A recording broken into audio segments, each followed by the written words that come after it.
Bismillahirrahmanirrahim. Assalamualaikum warahmatullahi wabarakatuh. Salam sejahtera dan selamat pagi.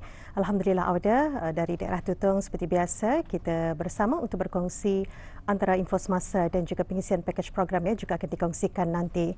Baik, keadaan cuaca di sekitar kawasan Pekan Tutong alhamdulillah dalam keadaan mengizinkan. Semoga apa yang kita ni rancang Allah permudahkan dan pada hari ini Auda ingin kita maklumkan satu acara yang akan berlangsung pada hari ini, iaitu acara pembukaan Tutong Food Fest 2026 Jadi acara ini akan diadakan di kawasan Padang Kompleks Dewan Kemasyarakatan Daerah Tutong bermula pada pukul 8 malam. Baik, itu satu acara yang berlangsung pada hari ini dan ada beberapa lagi acara dan juga majlis akan diadakan khususnya di bulan Ogos ini. Tetapi sebelum itu kita saksikan terlebih dahulu satu pakej program yang kami bawakan hari ini. Jadi kita saksikan bersama.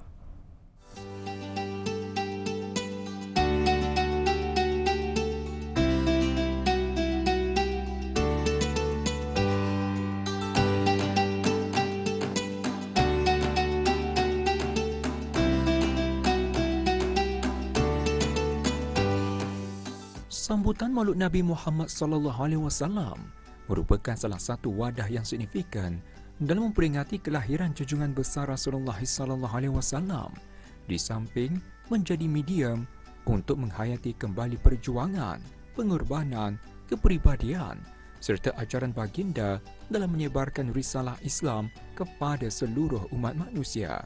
Memperingati kelahiran baginda bukan sekadar suatu bentuk penghormatan terhadap sejarah Islam, bahkan merupakan kesempatan untuk menyuburkan kembali rasa cinta, kasih sayang dan penghargaan umat Islam terhadap Rasulullah SAW. Menzahirkan rasa cinta kepada Rasulullah itu juga merupakan suatu manifestasi kecintaan kepada Allah SWT kerana baginda merupakan utusan yang menyampaikan wahyu serta membimbing manusia menuju jalan yang benar. Umat Islam dituntut mencintai Rasulullah SAW kerana baginda ialah utusan Allah yang membawa hidayah, mengajar Al-Quran, menunjukkan jalan keselamatan dunia dan akhirat serta menjadi contoh terbaik dalam kehidupan. Dalil Rasulullah SAW bersabda, "Tidak sempurna iman seseorang daripada kamu sehingga aku lebih dicintainya daripada bapanya, anaknya dan seluruh manusia." Hadis riwayat Al-Bukhari dan Muslim. Allah Subhanahu wa taala juga berfirman, "Sesungguhnya telah ada pada diri Rasulullah itu suri teladan yang baik bagi kamu." Surah Al-Ahzab ayat 21. Antara cara kita ni menunjukkan cinta kepada Rasulullah SAW ialah: pertama, mengikuti sunnah baginda dalam kehidupan. Kedua, memperbanyakkan salawat ke atas Nabi. Yang ketiga, mempelajari sirah dan akhlak Rasulullah SAW. Keempat, menghidupkan adab Islam dalam keluarga dan masyarakat. Yang kelima, menjauhi perkara yang dilarang oleh baginda. Yang keenam, menyampaikan ajaran Islam kepada orang lain. Dalil, katakanlah wahai Muhammad, jika kamu mencintai Allah, maka ikutilah aku.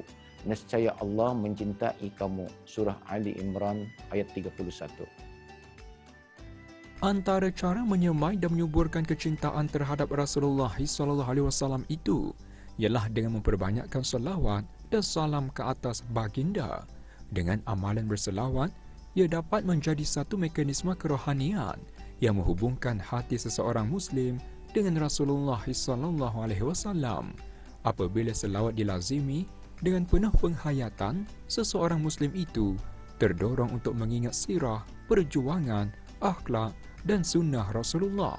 Kecintaan yang disemai melalui berselawat wajar diteruskan dengan usaha mempelajari dan mengamalkan sunnah baginda Rasulullah SAW. Antara kelebihan berselawat sangat banyak, antaranya mendapat rahmat dan keampunan Allah Subhanahu wa taala. Keduanya diangkat darjat dan dihapuskan dosa. Yang ketiga, mendapat syafaat Rasulullah SAW di akhirat, menenangkan hati dan menambah kecintaan kepada baginda serta menjadi sebab doa lebih mudah diterima.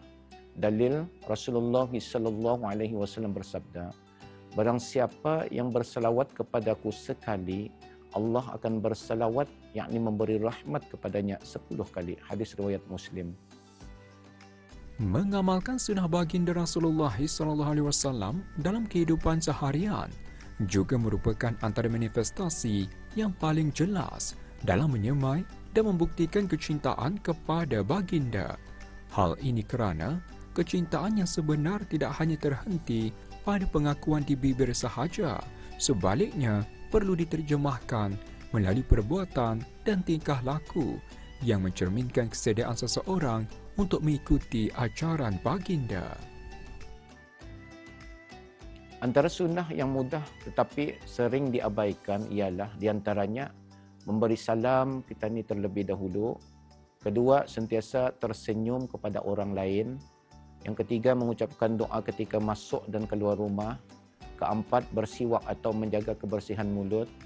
Berzikir selepas solat. Makan dan minum dengan tangan kanan. Dalil Rasulullah SAW bersabda, senyumanmu kepada saudaramu adalah sedekah. Hadis riwayat At-Tirmizi. Walaupun mudah, sunnah-sunnah aneh memberi pahala yang besar dan mencerminkan akhlak seorang Muslim. Pengajaran terbesar ialah akhlak mulia, kasih sayang, kesabaran dan integriti dalam setiap urusan. Dalam dunia moden ini yang penuh cabaran, umat Islam perlu mencontohi Rasulullah SAW dengan antaranya bersikap jujur dalam pekerjaan, beradab ketika berbeza pendapat, menjaga hubungan kekeluargaan, menyebarkan kasih sayang dan perpaduan, bersabar ketika menghadapi ujian, dan menggunakan teknologi untuk perkara yang bermanfaat. Dalil Allah Subhanahu wa taala berfirman, dan sesungguhnya engkau yakni Muhammad benar-benar memiliki akhlak yang agung. Surah Al-Qalam ayat 4. Kesimpulannya, mencintai Rasulullah sallallahu alaihi wasallam bukan sekadar ucapan di bibir, tetapi dibuktikan dengan mengikuti sunnah, memperbanyakkan salawat, mencontohi akhlak baginda dan mengamalkan ajarannya dalam kehidupan seharian. Semakin kita mengenali Rasulullah sallallahu alaihi wasallam, semakin subur cinta kita ni kepada baginda dan semakin hampir kita kepada keridaan Allah Subhanahu wa taala. Usaha menyemai cinta kepada Rasulullah SAW hendaklah dilaksanakan secara berterusan dan tidak hanya terhad kepada sambutan makhluk Nabi sahaja. Kecintaan yang sebenar kepada baginda perlu dizahirkan melalui memperbanyakkan selawat, mendalami sirah dan kepribadian baginda, menghayati ajaran Islam serta mengamalkan sunnah Rasulullah SAW dalam kehidupan seharian. Sambutan makhluk Nabi sewajarnya dijadikan sebagai titik tolak untuk memperbaharui kecintaan dan komitmen umat Islam terhadap Rasulullah dan seterusnya menjadikan baginda sebagai kedua hasanah dalam membentuk akhlak dan jati diri. Salam Maulidur Rasul 1448 Hijrah.